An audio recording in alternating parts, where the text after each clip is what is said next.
അസ്സലാമു അലൈക്കും വറഹ്മത്തുള്ളാഹി വബറകാതുഹു. കഴിഞ്ഞുപോയ ദിവസങ്ങളിൽ നമ്മൾ ചെയ്ത മുഴുവൻ സൽക്കർമ്മങ്ങളും ഉന്നത നന്മകളുള്ള കർമ്മങ്ങളായി സ്വീകരിക്കുമാറാകട്ടെ. നാളെ ആഖിറത്തിൽ റയ്യാൻ എന്ന കവാടത്തിലൂടെ സ്വർഗം വരിക്കുന്ന സജ്ജനങ്ങളുടെ പട്ടികയിൽ ഇടം പിടിക്കാൻ സർവശക്തനായ പടച്ചതമ്പുരാൻ തൗഫീഖ് നൽകി അനുഗ്രഹിക്കുമാറാകട്ടെ. ഒരു മുസ്ലിമിനെ സംബന്ധിച്ചിടത്തോളം ഏറ്റവും ആദരിക്കപ്പെടുന്ന ഗ്രന്ഥം പരിശുദ്ധ ഖുർആനാണ്. ഖുർആനോളം വലുതായതൊന്നും ലോകത്തില്ല.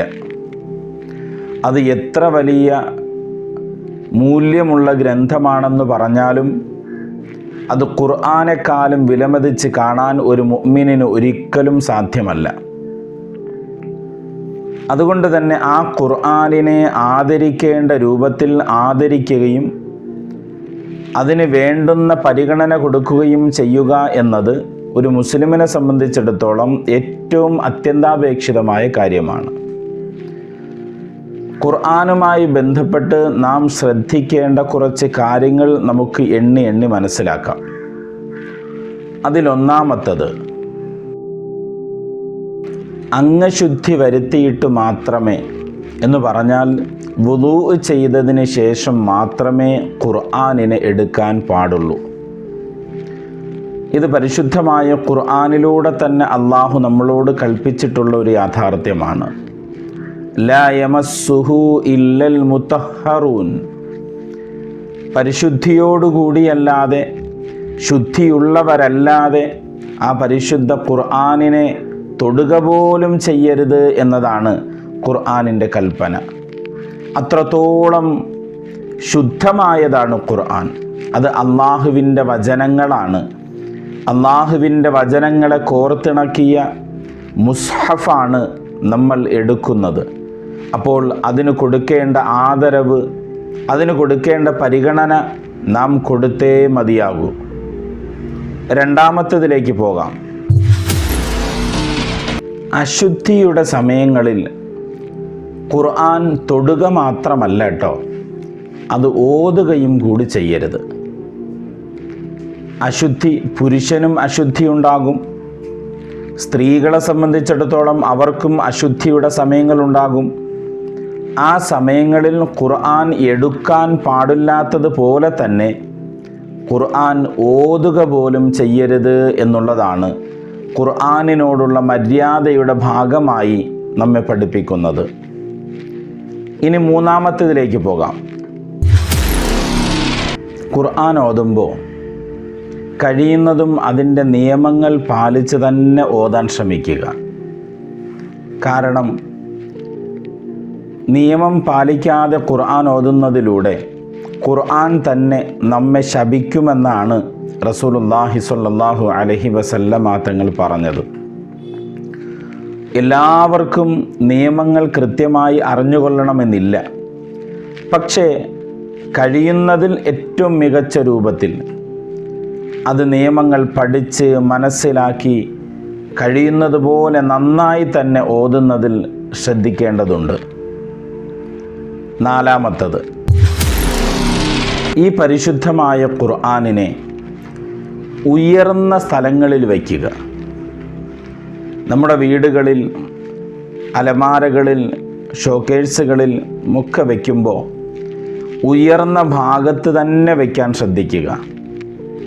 അതുപോലെ ശ്രദ്ധിക്കേണ്ട മറ്റൊരു വിഷയമാണ്, ഖുർആനിൻ്റെ മുകളിൽ മറ്റൊന്നും വയ്ക്കാനും പാടില്ല. ഒരു പുസ്തകമോ അല്ലെങ്കിൽ ഒരു നോട്ട്ബുക്കോ അല്ലെങ്കിൽ ഒരു പേനയോ അല്ലെങ്കിൽ സർവ്വസാധാരണയായി നാം ഉപയോഗിക്കുന്ന മൊബൈലോ ഒന്നും ഖുർആനിൻ്റെ മേലെ വയ്ക്കരുത്. അത് ഖുർആനിനോടുള്ള അനാദരവാണ്. ചില ആൾക്കാർ ഇരുന്ന് ഖുർആൻ ഓതുന്നവരുണ്ട്. ഇരുന്ന് ഖുർആൻ ഓതുന്നവർ അത് ചിലപ്പോൾ സൗകര്യത്തിന് വേണ്ടി ആ ഖുർആനിനെ നിലത്ത് കുത്തിയിട്ട് ഇങ്ങനെ പൊങ്ങി എഴുന്നേൽക്കുന്നത് കാണാൻ സാധിക്കും. അതും ചെയ്യരുത്.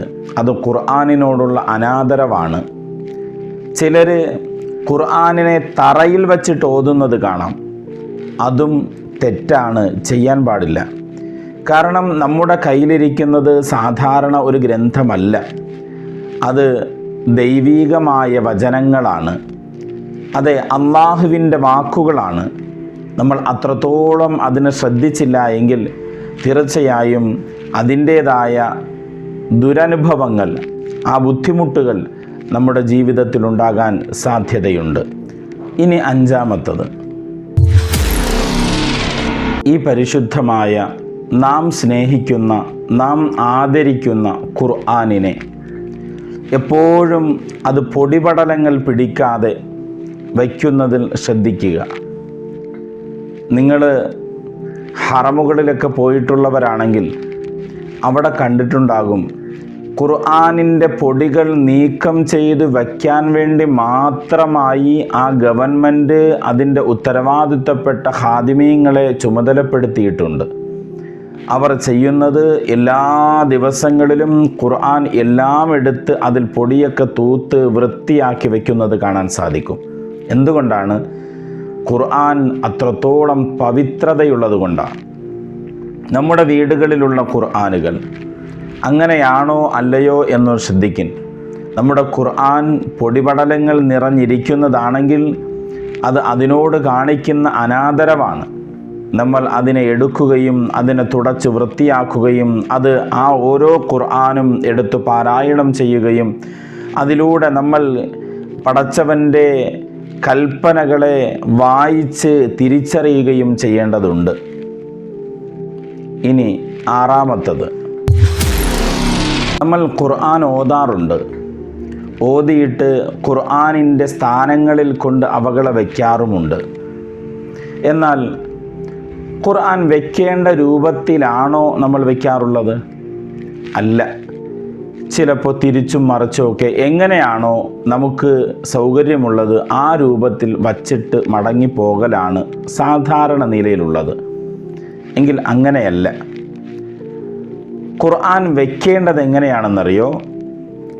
ഇത് ഖുർആനാണ്. ഖുർആനിൻ്റെ ഫാത്തിഹയുടെ ഭാഗം വരുന്ന സ്ഥലമുണ്ട്. ഖുർആനിൻ്റെ ഏറ്റവും അവസാന ഭാഗം സൂറത്തു നാസിൻ്റെ ഭാഗവുമുണ്ട്. ഖുർആൻ ഒരു സ്ഥലത്ത് വയ്ക്കുമ്പോൾ ഫാത്തിഹയുടെ ഭാഗം മുകളിൽ വരുന്ന രൂപത്തിലാണ് ഖുർആൻ വയ്ക്കേണ്ടത്. അതുപോലെ ശ്രദ്ധിക്കേണ്ട മറ്റൊരു കാര്യം, ഖുർആൻ വയ്ക്കുമ്പോൾ ഇടതുഭാഗത്ത് ഓപ്പൺ വരുന്ന രൂപത്തിൽ, ഇടതുഭാഗത്ത് ഓപ്പൺ വരുന്ന രൂപത്തിലാണ് ഖുർആൻ വയ്ക്കേണ്ടത്. അതെ, ഈ നിലയിൽ ഒക്കെ പരിശുദ്ധമായ ഖുർആനിനെ നാം ആദരിക്കേണ്ടത് ഒരു മുഅ്മിനിൻ്റെ ബാധ്യതയാണ്. തിരിച്ചറിയുക. അള്ളാഹു മനസ്സിലാക്കാൻ തൗഫീഖ് നൽകുമാറാകട്ടെ.